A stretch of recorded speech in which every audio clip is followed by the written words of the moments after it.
So welcome everybody to Destination Hidden Britain, and thank you so much for joining us this evening. It's a lovely sunny day, so it's good to see lots of people are choosing to spend their evening with us to get excited about some of the places that we have here in the UK.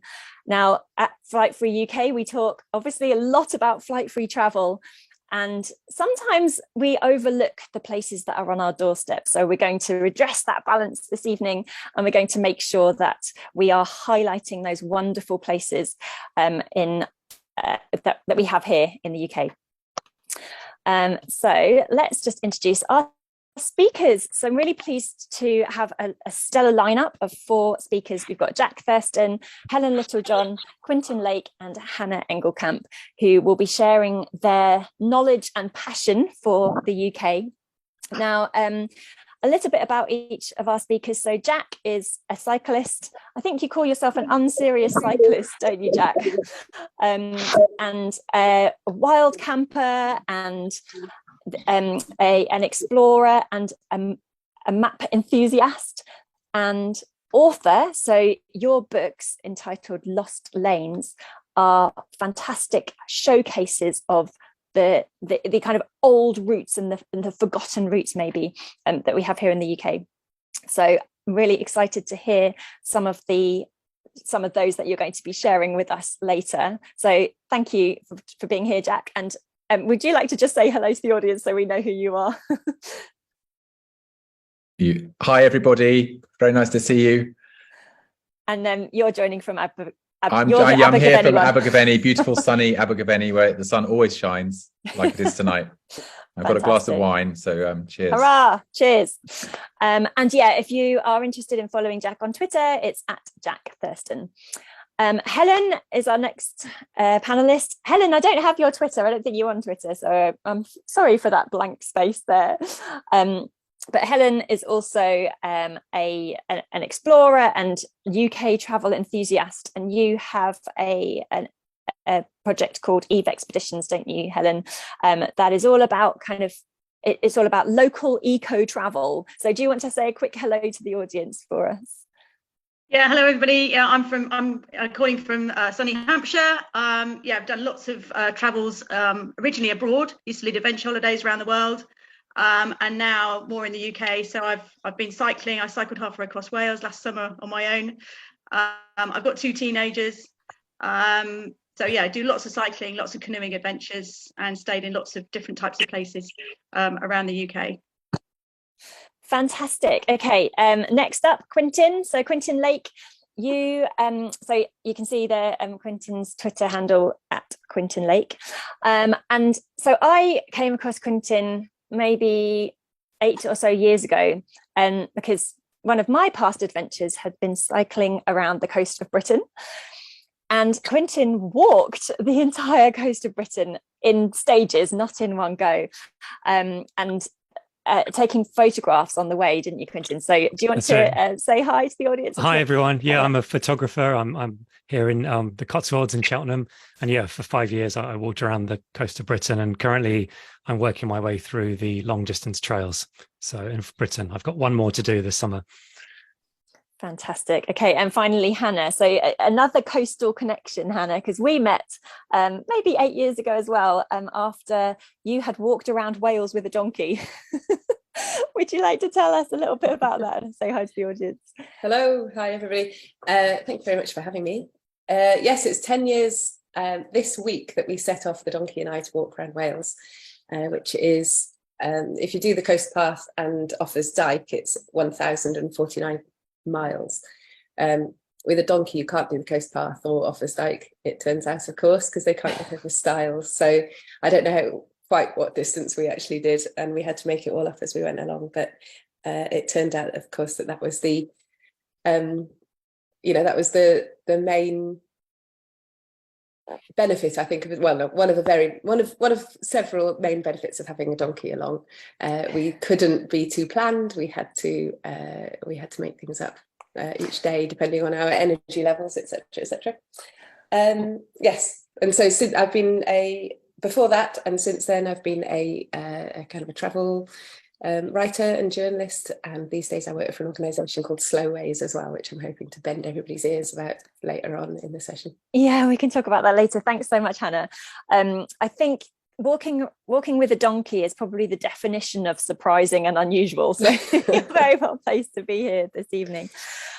So the format of this evening will be, we're going to take each of our speakers in turn will share a remarkable place or a favourite place of theirs around the UK. I'm going to collect some stories together, and then there'll be time for questions to each of our speakers if the audience has any. So if you're watching and you would like to ask a question, please just put it in the chat.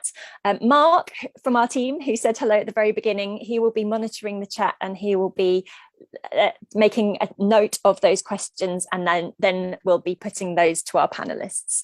So yeah, anything you can think of that you would like to know, please, or any comments or sharing any thoughts on the presentations this evening, please put them into the chat and we will keep our eye on that. But let's get started, let's get cracking. So we're going to populate this very blank map of the UK with some fantastic places. Jack, I'd like to invite you to go first, please. So the first place you're going to talk about, it's just appeared on the map. Go. All right. Well, yeah. So I'm going to nominate the area around Church Stretton. Church Stretton itself, also sort of known as Little Switzerland, is a little town that's nestled between hills on either side in the Shropshire Hills, kind of area of outstanding natural beauty. So I thought, what was the criteria for choosing places in this session? And I thought, well, I definitely, if it's hidden Britain, I definitely can't have any national parks, because they, everyone knows about national parks. And maybe I shouldn't even have any areas of outstanding natural beauty. But then I actually thought, no, I'm going to choose a bunch of areas of outstanding natural beauty and one other that isn't. So yeah, we're in the Shropshire Hills, which is really quite stunning landscape. Some very old stones make up the geology there. It's a very varied geology, which even if you're not interested in trilobites and the sort of 500 million year old crustaceans, it does contribute to a feeling of being somewhere quite different, because they're quite rare rocks for United Kingdom. So it already gives the landscape these kind of like slightly mini Mount Fuji type conical mountains. Church Stretton itself, there was a funny story where a guy went into a shop and shoplifted. And then they sort of tried to just say, look, you can't take away that stuff. And he said, no, I want you to call the police. I need to be taken away. I can't stand living in Church Stretton. It's so boring. I just want to go to prison because it's more interesting than living here. So Church Stretton is a bit one of the, it's a very quaint, nice little place. But I'm recommending that you get out and about into the hills on either side. You've got the Long Mynd on the western side. You've got the Stiper Stones. Also a little bit away, probably more like a bike ride away than a walk. And then you've got Caer Caradoc on the eastern side. It's just a great area for walking or mountain biking or cycling on lost lanes, the very kind of quiet lanes where you've got a strip of grass up the middle. You could just lose yourself there. Some great pubs, it's not overrun with people. Yes, people do know about the Shropshire Hills. Yes, it is an area of outstanding natural beauty, but you can really, as soon as you're 2 miles outside Church Stretton or wherever you started, you've really lost everybody, and that's why I choose it. Wow, fantastic! And is this the picture I put up there? Is that one of the little? You said the sort of rock things. That's in. Yeah, I think that looks like. Things. Yeah, weird rock formations. Exactly. You've got all sorts of interesting rock. The Stiper Stones has got this sort of crystalline outcrops, a bit like a tor, but not quite the same geology. And the Long Mynd is a long drover's road that goes up over and over on a ridge. It's a great gravel bike ride if you're into gravel biking. And yeah, you've got these sort of old volcanic domes in different places. It's just this sort of real melting pot of geology. I mean, Britain is blessed by the most incredibly varied geology, as I'm sure everyone on the panel tonight will attest to. And that I think a little bit of there's a really great book called The Lie of the Land by Ian Levine, is it? I think I'll put it on the chat, which is like a total layperson's introduction to the geology of Britain. And I think Amazing. it's a really great way to sort of start your understanding of the landscape from the ground up. Brilliant. Thank you, Jack. It looks wonderful.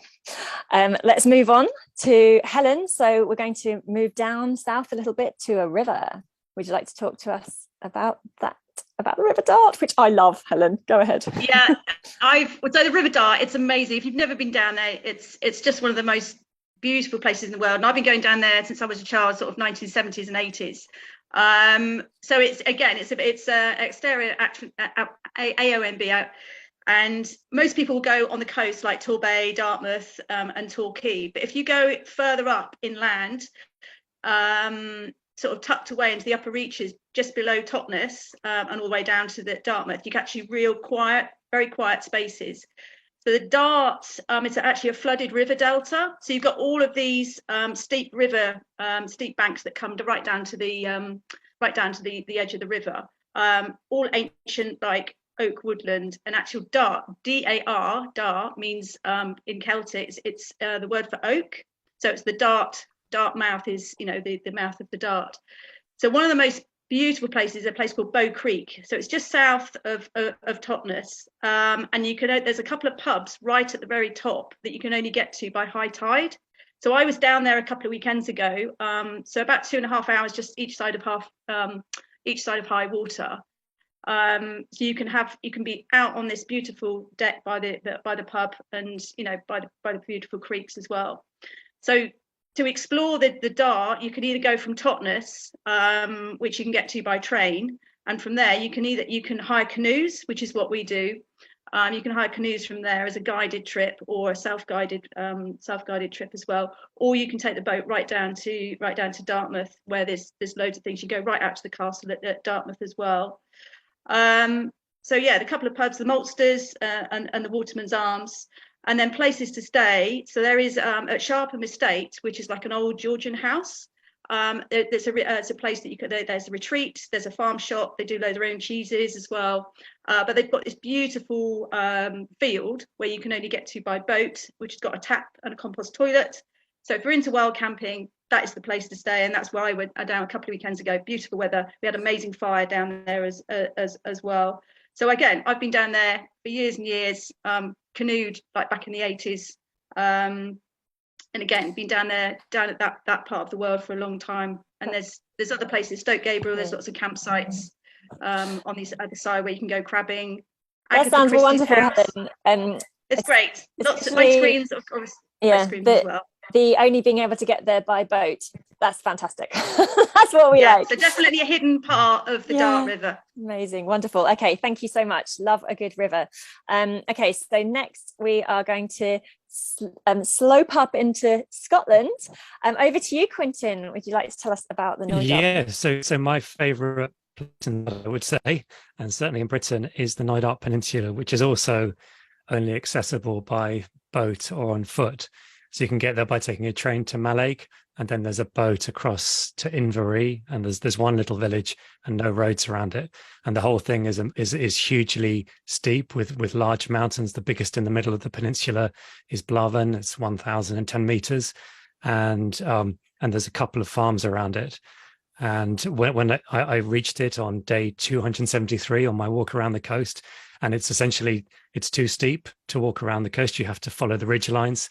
And I was there in the winter, very short days, and my head torch was bobbing along the mountaintops. And the locals, at the time, they didn't have a pub, so they were drinking outside.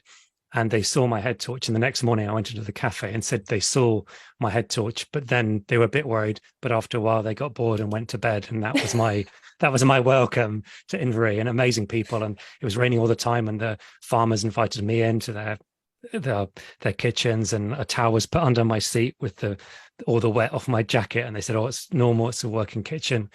And just really magnificent, incredible views. You've got Loch Nevis on the south and Loch Horn on the north, and then if you walk the Cape Wrath Trail, that goes quite near to Knoydart, and if you want an adventure, you could kind of walk from the Cape Wrath Trail into Knoydart itself proper.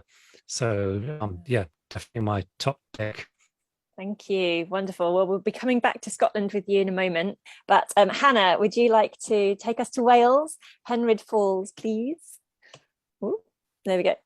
Oh, it's in so Banal Bechainiog, right?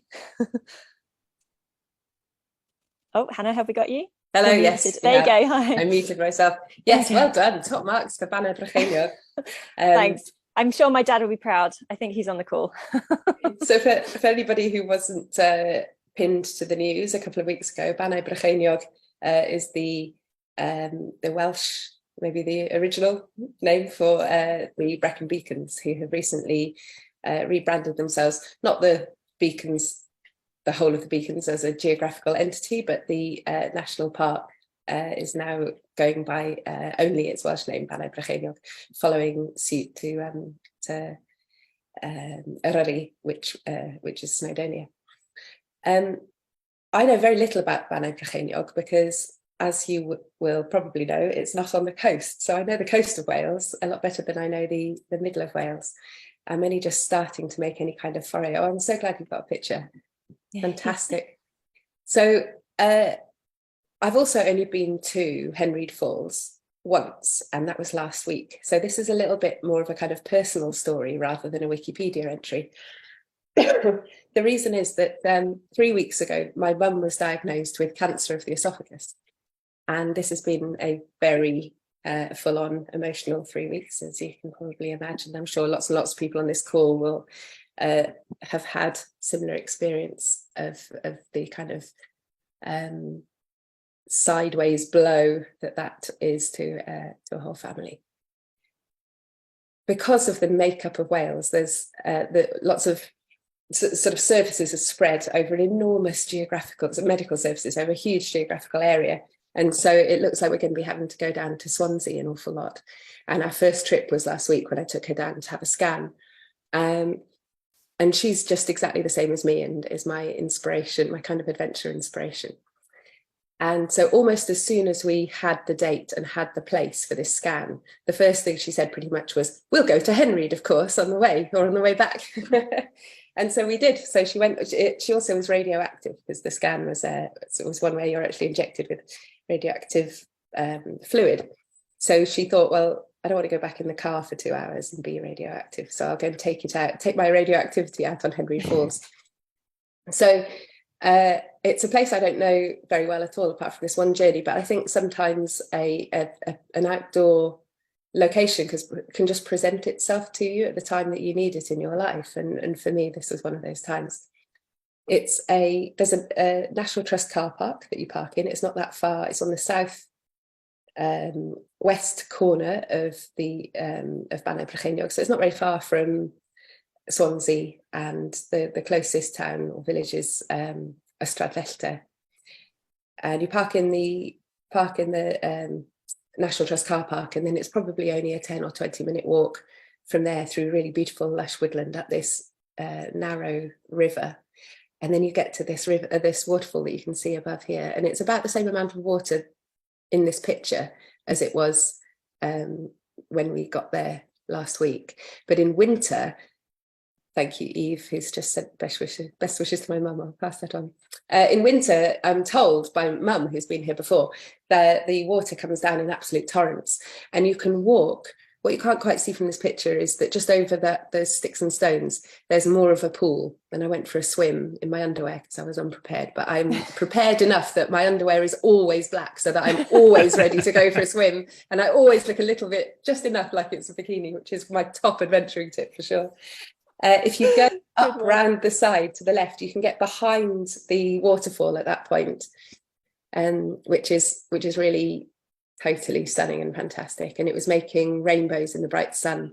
And way, way, way up above you, twice the height of this picture, are all the lush trees. And you can look almost up through the roots of the trees that are right at the top. And it feels like suddenly being transported to somewhere in Thailand or Vietnam or Laos or somewhere. Yeah. And I just found in a quick Google that if anyone's seen The Dark Knight, Batman, The Dark Knight, which I haven't actually, but the Batcave was behind that waterfall in that film. So you may have seen it already. I recommend it tremendously. Thank you, Hannah. And thanks for sharing that very moving personal comment. Thank you, and love to your mum. Thank you. And yeah, and also, I mean, who knew we'd be having underwear swimming tips? I hadn't prepared that one, but it is definitely, for sure, it's definitely my top tip. Okay, brilliant. Okay, right. So let's go round again. Back to you, Jack. So the next one that's on the list is Teesside. Okay. Rodale, Yeah, I would just echo what Hannah said about waterfalls and low-level walks. I think it's very easy to think, oh, we're going for a walk, we need to get to the top of something, we need to go up Pen y Fan, like everyone goes up Pen y Fan or the Sugarloaf. But actually, if you're in Black Mountains here where I live, or in the Banai, with the Pen y Fan and everything, there's great low-level walks and actually more beautiful, and I think you come back away with more interesting memories from a low-level forest walk with waterfalls and lovely mossy ferns and corners and things like that than you do just sort of stomping up, you know, a well-worn path up to like a trig point. You know, nothing wrong with doing that, but, you know, mix it up a bit. And I think a lot of people just feel like they've got to conquer some height when they go for a walk. Having said that, I'm now choosing the North Pennines area of outstanding natural beauty, which doesn't have a lot of forest walks. It's quite a kind of exposed landscape, a wild landscape. And I'm particularly looking at the area that's kind of Teesdale, and Weardale is also a little bit to the north, but I'm looking at the area of Teesdale to the west, right up to the crest at Crossfell, High Cupnick, Great Dunfell. And you've got so many superlatives in this little area. I think it's the area of England, and maybe England and Wales, that is the largest area that has no road that passes through it. I mean, some of it is a military firing range, so you have to watch out for that.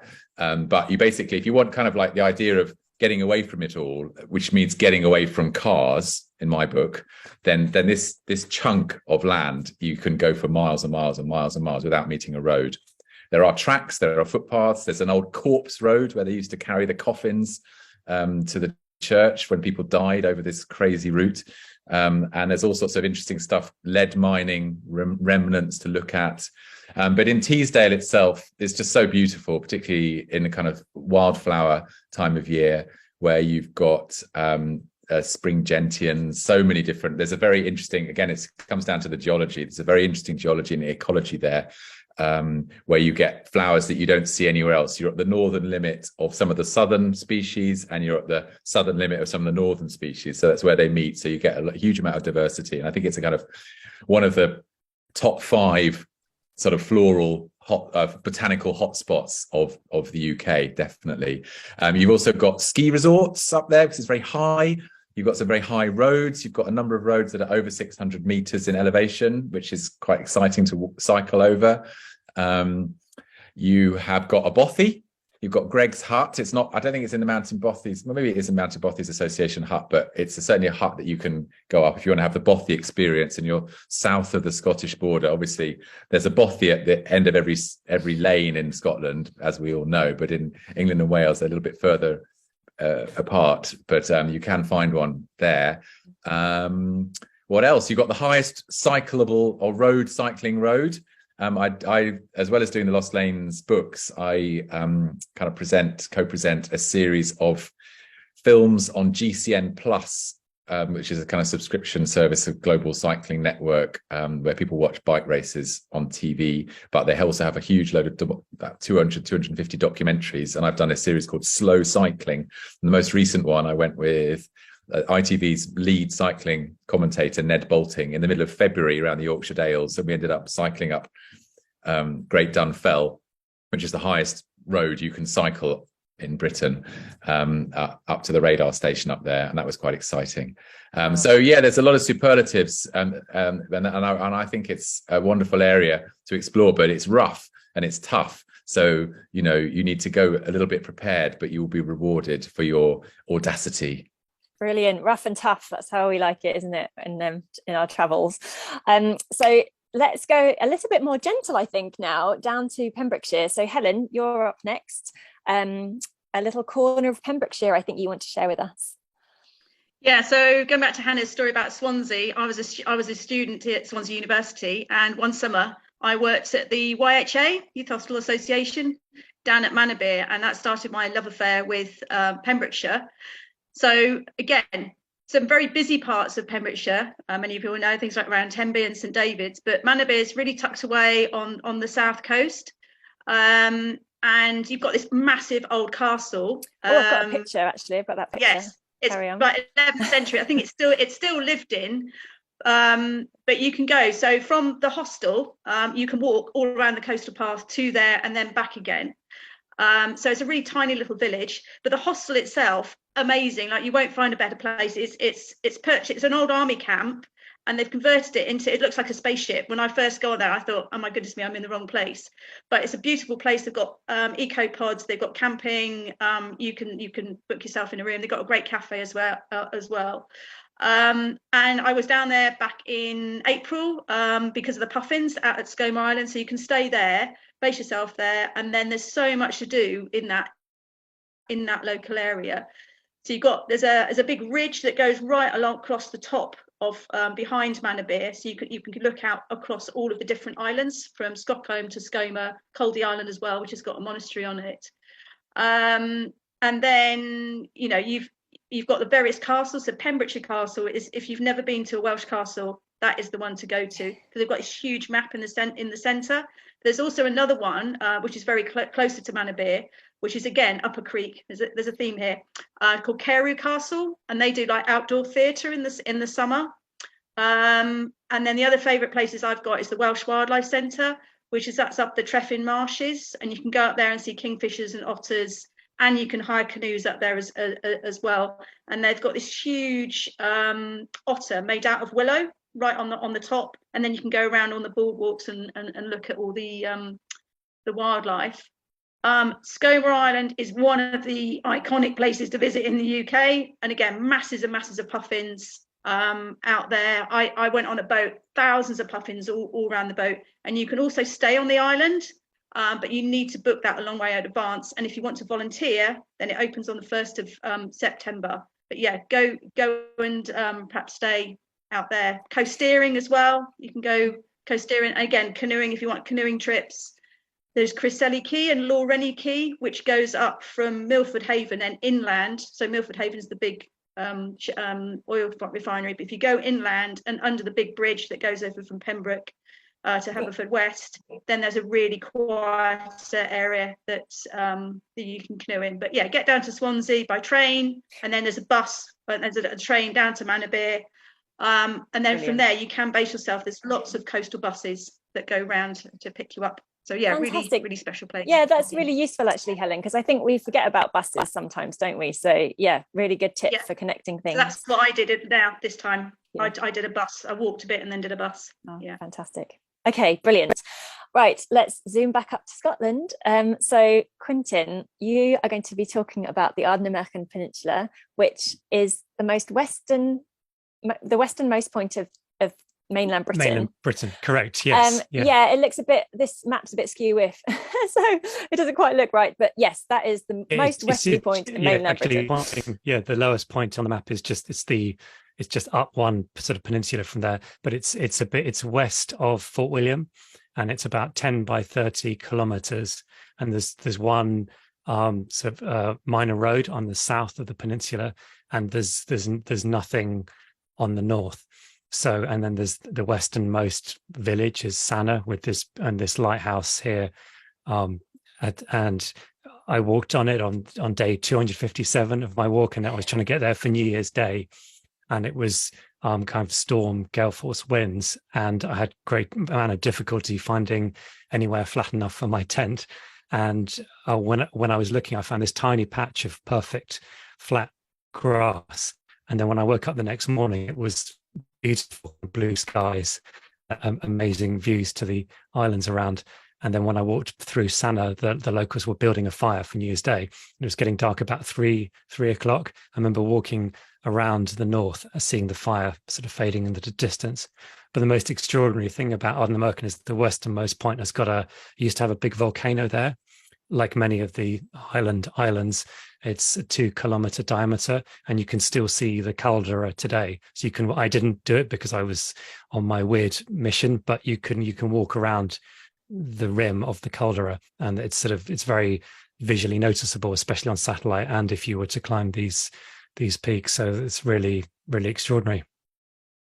That is extraordinary. I've been to Ardnamurchan and I didn't know that.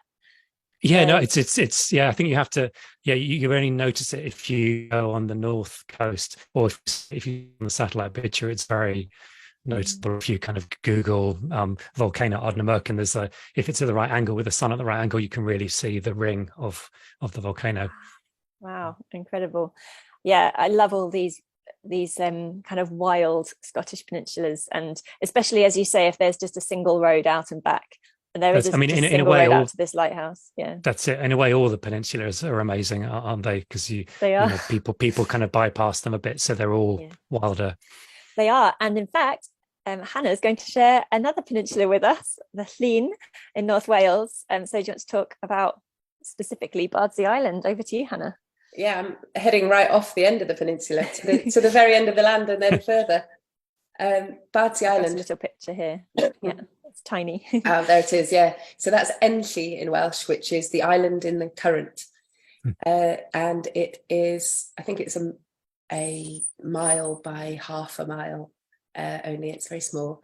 And as you can see in this picture really well, it's got this one big hill on the land side, and then it tails out onto fields and then beaches away from the land. So when you're there, you really feel sheltered from ordinary life by this mass of this hill.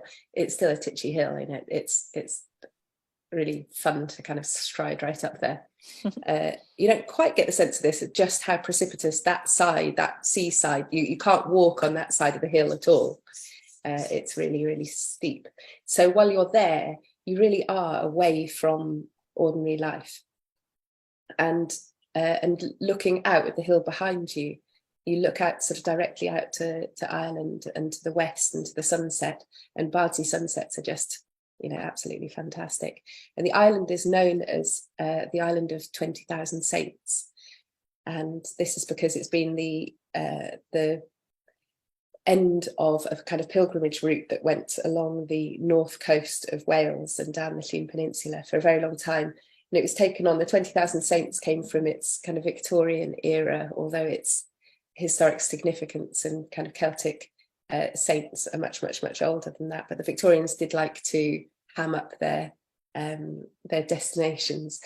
So the 20,000, the bones of 20,000 saints are supposed to lie there, as many, many people would take this pilgrimage at the end of their lives and go across this incredibly notoriously dangerous, it doesn't look it there, but this little current in between the island and the mainland is really very treacherous. And so a lot of people would die on the way over, and if you didn't, you'd go over there and you wouldn't expect to come back, and that's where you'd end your days looking out to the sunsets over the west. I was the warden of Bardsey Island 4 years ago for 6 months over a summer when my daughter was 4 months old. So I have a kind of general maternal, fuzzy, weirdy feeling about that whole time, in which everything's a little bit fluid and strange, and I can't quite place any memories.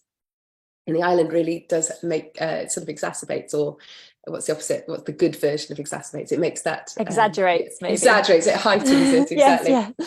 So when you're on the island, well, first of all, you have to go over by ferry, and the boatman Colin is, he's a total pro, but you just either can go or you can't, and quite often people get stuck on this side or stuck on that side. Your holiday is always a little bit uncertain. And then once you're there, the whole island is off grid. So there's 10 houses that you can stay in, that you can rent off from the Island Trust, and they're all off grid. So when you're there, your natural rhythms that you kind of fit into falling asleep much, much earlier than you normally would probably, but getting up earlier. And people just go there and walk and walk and walk all over. And it's very small, but you walk becomes a meditative sort of a walking pattern, which is very beautiful. And then to enhance that again, if you're there at the right time of year, which I guess is April and May, the Manx shearwaters all nest in little holes all over that hillside, and they come in at night right through the small hours, and they sound like screaming banshees going over your head in the dark, going back to their holes, which is again one of the trippiest experiences ever. So yeah, I recommend it hugely. Oh, wonderful. I was going to say it sounds idyllic until you mentioned the Manx shearwaters. Oh, there's seals as well. So there's also at the opposite end from the Manx shearwaters, lots and lots of seals, and they all sing as well. You have singing seals and howling Manx shearwaters. Wow. And the whole place is weird, and you can really imagine why all those 20,000 saints felt that they were sort of halfway to some sort of purgatory. Yeah. Goodness me. Okay, wonderful. Okay, so we've had some high places. We've talked about hills and tops of mountains and things. Jack, would you like to bring us back down to earth? Yeah, so I'm picking Salisbury Plain, which is, I think, kind of southern England's sort of wild place. And again, if you look at southern England, sort of from a geological perspective, I'm a terrible geology bore, aren't I? Okay. This isn't the best picture, by the way, of Salisbury Plain. I feel there's so many better pictures. It kind of shows it goes on and on, which is interesting because you've got this expanse of chalk grassland, which goes all the way to the White Cliffs of Dover, outcrops in certain areas and from Dorset.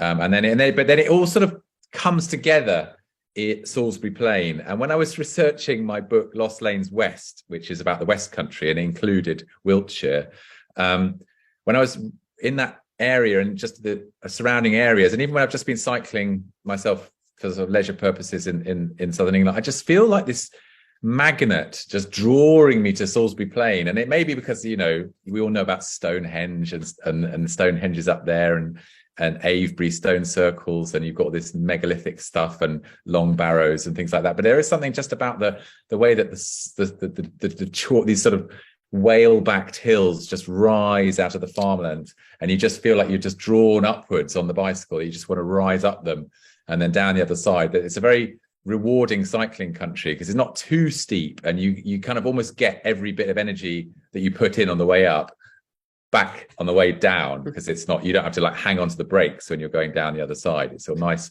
smooth flowing, and you've got the white horses carved into the hills, which are kind of interesting to look at, whether they're the Neolithic or Bronze Age one, or the Victorian ones. You've got a little bit of danger. You've got the military firing range, which accounts for part of the reason why the ecology is so interesting, is because it has been somewhat protected from overdevelopment and overexploitation by the fact that people in the military are blowing it up the whole time. But you can cycle through. You just have to check ahead on the military firing range's website when their open days are, and the most bizarre kind of wonderful day out I think you can have in southern England in the middle of summer is on the Imber Range, which is the part of Salisbury Range where they've got all these military training villages where you have kind of house-to-house combat training going on. They have a day where a whole load of route master buses, so we're talking about the red London buses, are chartered at Warminster, I think, and maybe Westbury, or I think it's maybe just Warminster, but check it out, there's a website. And they just plough across these gravel roads into the Imber Ranges, and you can get off at the Imber where there's all these fake houses built by the military, and then the real church, which is kind of half falling down, and you can buy honey that's made from the bees who live on in this sort of wildflower heaven, and then get back on this bus and you go back again. And so they had all these there's like a whole fleet of red buses ploughing around Imber Range in sort of August bank holiday weekend. That sounds so bizarre. Just, it's bizarre. And I love these things about Britain. And I think when we live here, we can it's easier for us to keep our eyes to the ground or ears to the ground and find out when these strange little things happen, these strange little festivals, the cheese rolling in Gloucestershire or whatever, or Lewis bonfire nights, and you can just go and check them out because you live here, and it's like, you haven't got to plan a massive holiday around it. It's just, it's within a day's or half a day's travel easily. Well, Love the recommendation. Thanks, Jack. Okay, so we've got one more location each to share. So for the audience, please be thinking if you've got any questions, because we're going to go to questions after that. If you've got any questions or comments for our speakers, then please do share them in the chat, and Mark will be able to have a look at what you've been writing, and we'll put your questions to our panel in just a moment after our final choices for destinations. So back to you, Helen. Another river. Yeah. I just want to follow up about the Ardnamurchan Peninsula. There's an amazing island you can stay on, Carna Island. I took my daughter when she was 1, and the farmer said, don't leave her there because eagles have been known to come back and pick up lambs. And I turned around and she was eating sheep poo because she thought they were raisins. But yeah, I can recommend that island. And the Salisbury Plain is amazing. King Alfred's Way, I did that last year on my own, 4 days, wild camping. And yeah, highly recommended, Jack. Yeah, you get a bird's eye view of you don't need Buckingham Palace, you get a bird's eye view of all the parachuters coming out of the helicopters, yeah, when you're crossing. Yeah, no, so that's good. Anyway, Hay on Wye, another canoeing fest. Amazing campsite. It starts with always a campsite. There's an amazing campsite called Bycross Farm. It's right on, just sort of downriver from Hay, which is, you probably all know about all the bookshops and Hay Festival. But if you just get outside of Hay, there's a great campsite. That area really is known for sort of apple orchards, lots of fruit. So right time of year, you can go and pick your own, or you can go and get plums from different places. This particular campsite's right on the river. It's in an old apple orchard. You can park up under the old apple trees. You can have a fire. If you've got a camper van, you can sleep in there. But the best thing about it is they have food. You do not need to cook. They've got this massive, like you imagine half a tree trunk, which is like the table, and everybody sits around there and has a fire in the evening, and then they have a pizza van, or they have these different people have music in the evening as well. So it's a really great sort of venue to base yourself from. They've also got canoe hire there, you can hire from there, and then they go as far down the river as you want. So I've hired canoes there initially, and I've gone right down to the source of the Wye with my kids, while camping on the way. And then you can get, bizarrely, there's a thing called a canoe taxi, which is like a minibus with a trailer on the back that you can get a shuttle back. But there's another amazing place to stay as well, nearby, called Chapel House Farm, which has got a farm shop, and they do pizzas. Imagine this really, really old house, like 1500s, and during lockdown they were clearing out their bread oven, clearing out one of the outbuildings. They found this bread oven, and now they do pizzas for the whole valley. So initially it was just for the campsite, but they were so popular that people queue up and they would just come. It's like the takeaway for the valley, but it's right out in the middle of nowhere. You know, there's even no Wi-Fi out there. So, but everybody comes and sits in their front garden, has these like amazing wood-fired pizzas. So yeah, and Hay on Wye, yeah, that's sort of sells itself. But Bycross Farm definitely recommended for easy paddling for beginners as well. Yeah. Oh, thank you. Yes, brilliant. Okay, let's zoom on. So our last little visit to Scotland. Quintin, back to you. The very end, like this is probably the most inaccessible peninsula, I think. Would you agree? Yeah, I would. I think it depends. It's close call with Nidart, but probably, yeah. I mean, it's the biggest sort of wild place. I think it's 20 by 20 kilometers squared, and yeah, it's inaccessible from the east because you've got the Durness River, and that's only accessible by ferry. Most of it's a firing range, and your navigation has to be really on point if the weather's bad, because it's kind of quite featureless and treacherous, and you can go from the south from Moor, and this is the last step of the Cape Wrath Trail, and for my journey this was the end of all of the pathless west coast. So when I reached the track to the lighthouse at Cape Wrath, I sort of fell on my knees and kissed the road and wept, because it was the end of hundreds of days of pathless terrain. And you can stay there in the lighthouse. There's a cafe, which actually surprised me. I thought there'd be no one there, and I heard a German accent, and I followed some other travelers, and there was a cafe there that was leaking when I was there through the roof. But the only way to get there by sort of public transport would be to take a bus to Durness, and then there's a ferry, and then there's a minibus to Cape Wrath, and there's really beautiful bothies there, 3 bothies, and the highest cliffs in Britain. Sorry, Hannah. I was going to say the bus goes along this road in this picture, so it's not very comfortable at all.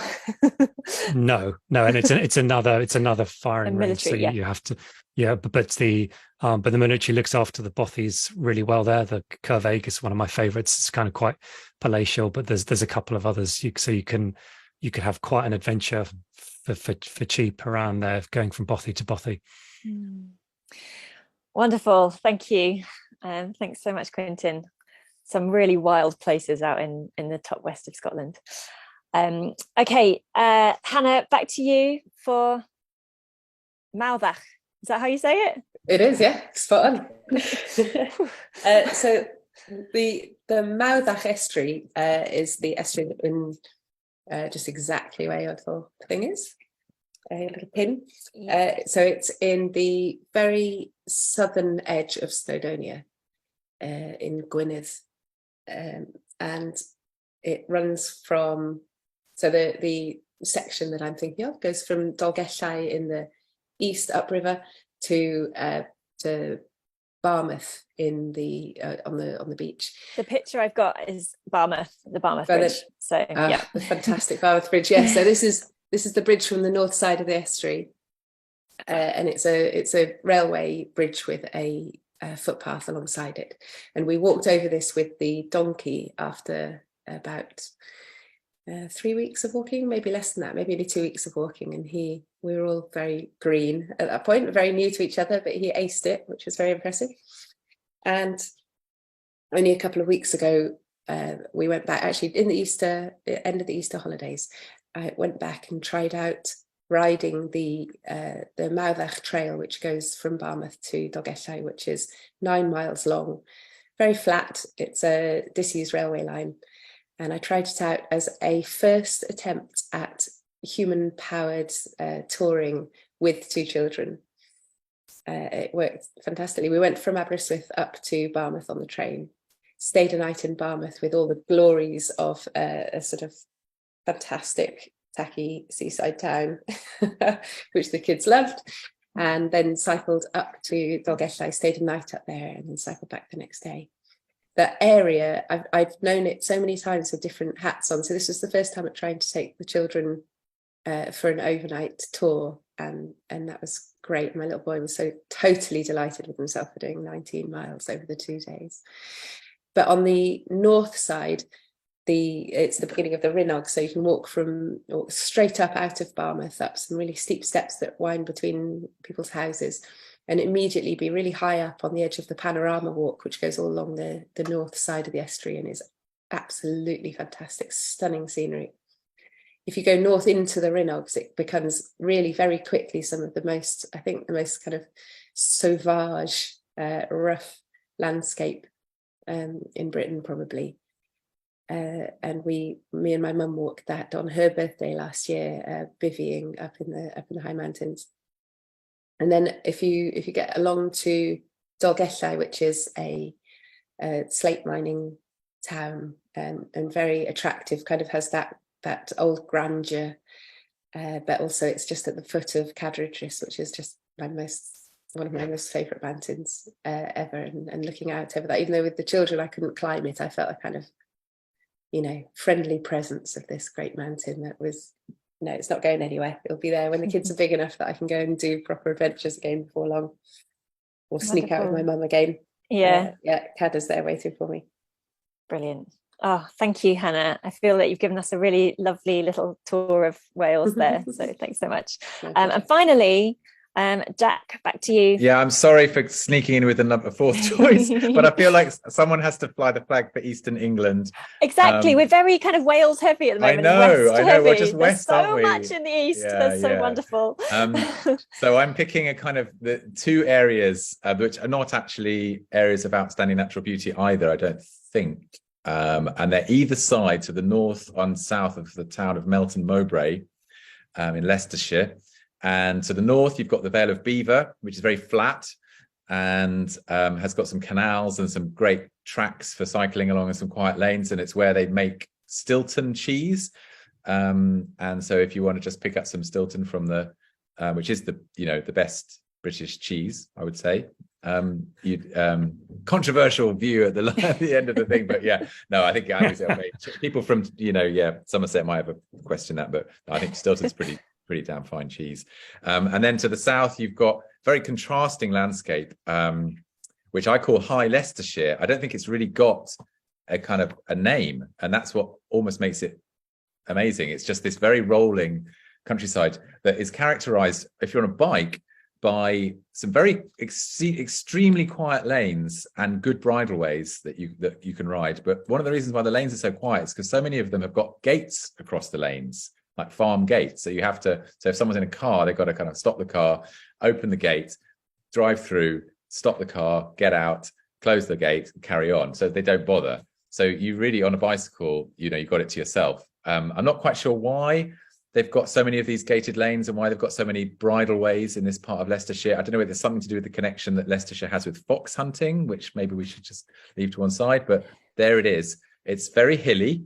And it's one of these places where I think you could just, there are no specific sites, I don't think. There's some beautiful villages, because you're at the northeastern end of essentially the big load of limestone that comes up from the Cotswolds, and everyone knows how beautiful the buildings are in the Cotswolds, but it comes all the way up into Northamptonshire and this Rutland and a bit of Leicestershire. So some beautiful kind of honey-toned ironstone cottages, and it's just a kind of place you can lose yourself. I mean, I'm very much in favour of finding an area on the map on a bike and just looking at a high density of lanes without main roads, and just going back and forth, crisscrossing, stopping at a pub, doing a bit some more, having a snooze, jump in a river, and that's the end of your day. You've not had to sort of follow some route that someone else has designed. You just kind of explored in a kind of intimate way, and you will see things that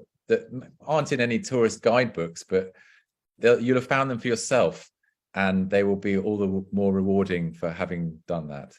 So I think that those two areas good for that kind of exploring, I would say.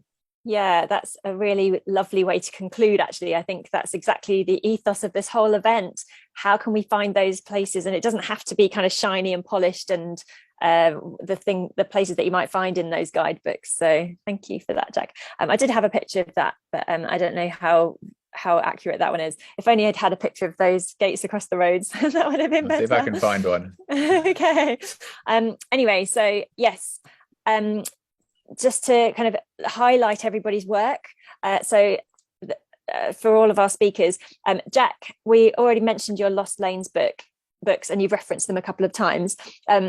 But if people want to find out more about your books, how will they do that?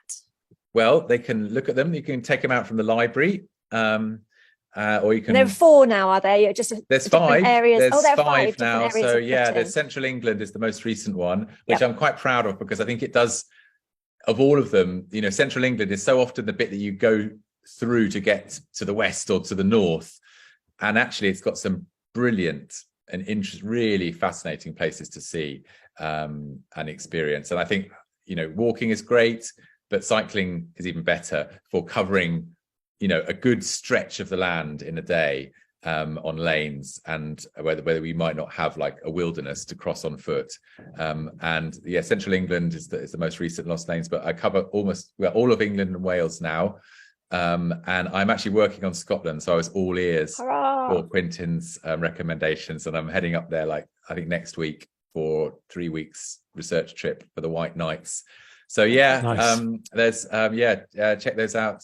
I also want to put the website address in the chat. I'll do that in the chat. Yeah, that would be various helpful. Other things. Thank you so much. Okay. Thanks for coming. Well, thank you for speaking. Very inspiring. Helen, so your little project is Eve Expeditions, but you've said it's not quite live at the moment, but the idea is for localized eco holidays. Is that right? Yeah, so I started it before lockdown and had a project going just before lockdown. Obviously, lockdown happened. So the idea is to do eco family holidays. So choosing really eco-friendly places, but then doing activities based on food, climate change, plastic, cleanup trips, and then looking at biodiversity as well. And then we're looking at doing some school projects based on climate change and plastic. So more focusing on school holiday eco camps for kids. So, but yeah, if you have a look at EVEX, I can put all of those details that I've mentioned on the website, evexpeditions.org.uk. Please do. Thank you so much, Helen, and thanks for sharing your recommendations with us. Quintin, so your website is, I was speaking to you about this earlier, how beautiful it is, because as a photographer, it's very visual, and the way you've captured things really shows the unusual side of them. So yeah, would you like to just quickly tell everybody about how to find out more about your work? Oh, thanks. Yeah, well, my website's called theperimeter.uk, where I blogged my journey. These are the edited version of my book, which took 3 years to edit. I finished in January, so I've done 4 sample chapters, which are with an agent at the moment. So there will be a book, but it looks like it's taking 9 years from the beginning of the journey. But I sell all my work as prints. There's a few behind me, and that's how I earn a living. And you can see all that at theperimeter.uk, or I'm on Twitter at Quintin Lake. Thanks so much. And yeah, if you want to drop that in the chat as well, so everyone's got that written down. And I will send these links to everybody who had registered for the event, so everyone will have that as well afterwards. And Hannah, you mentioned Slowways already. So I put Seaside Donkey on there because that's your website and it's such a good name. But you want to talk about Slowways briefly? Well, see, I'll dispense with Seaside Donkey quickly first, which is just to say that on Seaside Donkey Facebook, I'm going to have a summer of nostalgia and relive the walk in real time over the summer as we did. So every couple of days, I'll put up a couple of photos. So anybody who didn't get to see it the first time round, that's going to be happening. Slowways, and I'm just going to lift you up and show you this map behind me. So this is a map of 120,000 kilometres of walking route that covers the whole of the UK. And the Slowways is the inspiration, the initiative that has the inspiration to try to join up every time to all of its neighbours in the most direct, most trustworthy, safest, most pleasant way possible, and most accessible way possible. So we've identified 2,500 settlements over the whole of Great Britain and crowdsourced the best way to go from any one place to any other. And so this 120,000 kilometres of route has already been drawn and drafted. And the only way to check whether these routes actually work on the ground, as you probably will have already guessed, seen this coming, is to walk them. So we are inviting people to walk them, and it's thousands of people are doing this every day at the moment, walking routes and then reviewing them on the Slowways website, which is slowways.org. Once a route gets 3 positive reviews, or 3 more positive reviews than any negatives that it gets, then it's considered verified and trustworthy. And we already have verified trustworthy routes that go all the way from Leeds to Cardiff to London to Brighton. So it's really coming along, and it's only a couple of years old. So anybody who is on this call who likes walking, we need your help. And we've got a way check event, which is the 16th to the 25th of June. So starting only next week. And that is just a kind of concerted push to get as many people out and walking routes over the 10 days of midsummer. And we'll have a lot of social media going on and check-ins and that sort of thing. Wonderful. Thank you. Thanks so much, Hannah.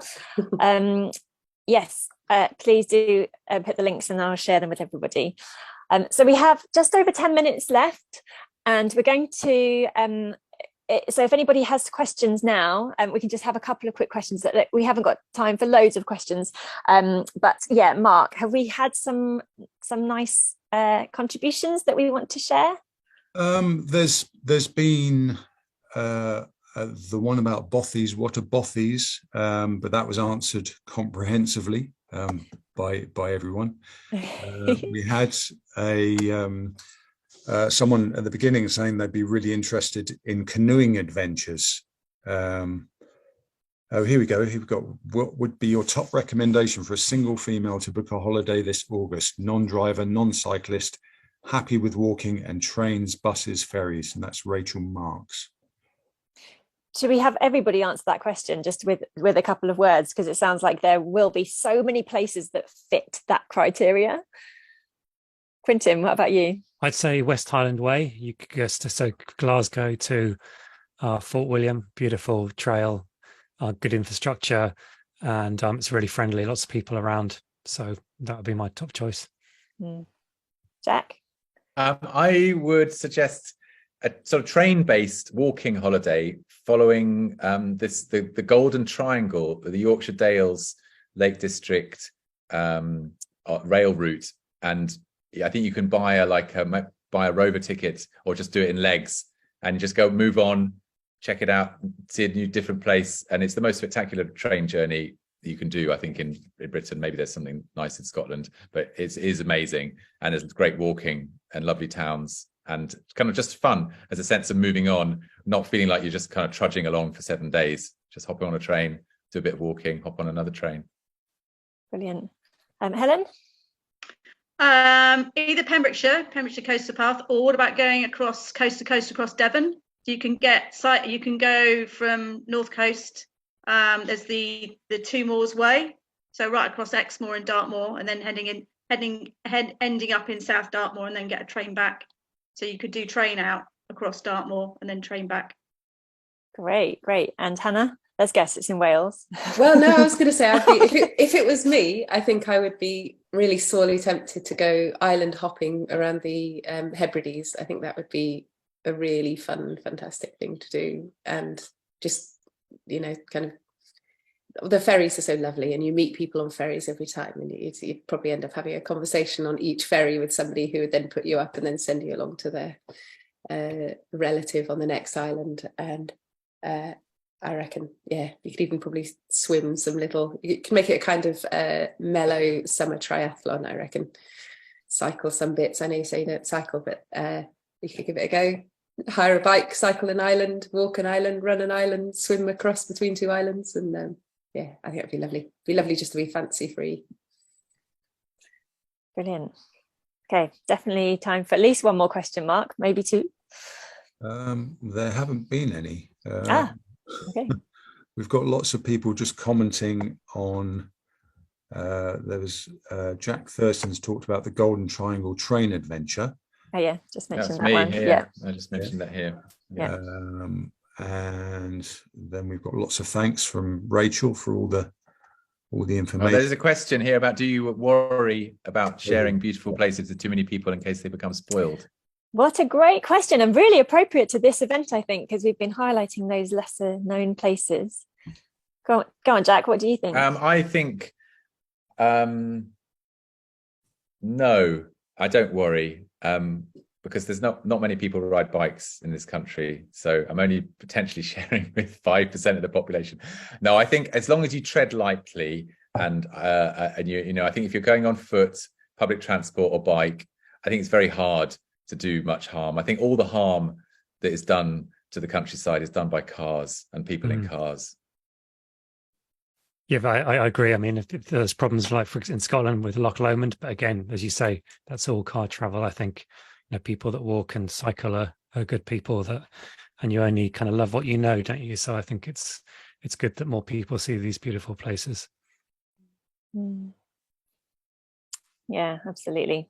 It did cross my mind because I used to edit an outdoor magazine, and so there was always a little bit of a sense of having a responsibility towards the places that you were recommending. I absolutely agree that you love what you know, and I don't want to keep places to myself, but it did occur to me in thinking about all of these places that they do all have the infrastructure. Bardsey Island has it has holiday homes, and it's set up for people to come, and Barmouth and Dolgellau are both proper sized towns that can accommodate a lot of people, and train travel and that sort of thing as well. And Henreid Falls, it's got a kind of really lovely little burger van and wild camping right next to it. It's ready. They're all ready for you. So yeah, go. Yeah, I think being a single female, I've travelled a lot on my own, like last summer cycling across Wales, and always meet people. It's just amazing, like how you have the most bizarre evenings that you just thought, how did I get here? They have these like 2 Yorkshire lads I met in a pub, and we ended up with this amazing conversation about cycling. Or I got involved in like Scottish country dancing some places up in Shetland, and you're like, or I got invited onto some Dutch people's boat for lunch, So yeah, I think sometimes traveling on your own and putting yourself forward and having faith in human kindness, it's, you know, most people are pretty generous of if you're, you know, ever in trouble, or so that's good. And I host cycle tourists here as well, so that's another way to like share stories and get ideas from people. There's a good cycle tourist website that I can share as well. Is that Warm Showers? Warm Showers. I've just popped that in the chat as well. That'd be great. It's good. Okay, well, I think that we can thank our speakers so very much for sharing their ideas and their expertise and stories and their secret hidden places that are now not quite so hidden, and that we should definitely all go and visit. So thank you so much, Quintin, Jack, Helen and Hannah. It's been really fantastic to hear from you. Thank you everybody for adding your comments and your ideas and your thoughts. It's been really nice to have those supportive comments. We've got one final activity before we finish, and that's going to be, we've got a little kind of, it's not really a quiz, but it's a kind of a showcase of a few more places in the UK. So Mark, if we swap over, I'm going to stop my share now and you can load yours. Okay. Yeah. Hopefully this works nicely. Let's see. Hopefully. Right. It's always the bit that's oh yeah. Here we go. So slideshow, fantastic. Okay. So this is just going to be a quick fire round of guessing the places, guessing the pictures, and it actually tells you. So there's no prizes. It's for your own satisfaction. It's just a little bit of fun. So I'll click through them every 5 seconds, and you can have fun enjoying the pictures. So here we go. I feel like we should have a soundtrack like the National Express or something. So here we go. UK. It's in the UK, nowhere else.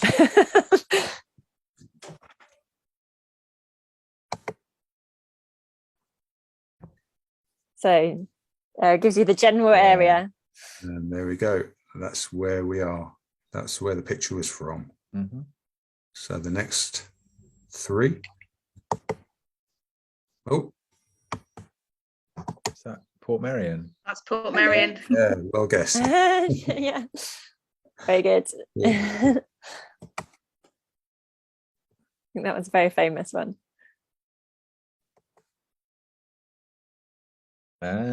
Scilly Isles. Scilly Isles. Go St Mary's. We have a bit longer on the pictures, Mark, just a few more seconds. Yeah. That's down in Cornwall. It's the Minack Theatre. Hey. Very good, Helen. Yeah.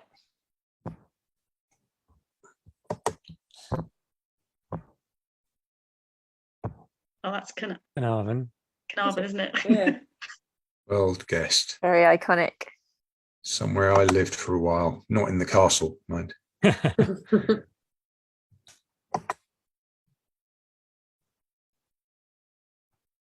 That's Saunton Sands down in Devon. As a huge Broughton Burrows. It's the massive sand dunes down there. Well done, Helen. You're really, really rocking this. I did geography. My geography was Really my difficult. topic. Yeah, but difficult. There you go. Yeah. That's got to be the Lake District, isn't it? Yeah. I don't know where. Ullswater? Not Derwent quite, Water. but definitely the Loweswater. Lake District. Loweswater. I don't know. That's It's a guess. actually Buttermere. Buttermere. Ah, wow. Next door. Yeah. The last one, I think this is. Glencoe. Yeah, I think you're Correct. right. Seven Correct. sisters.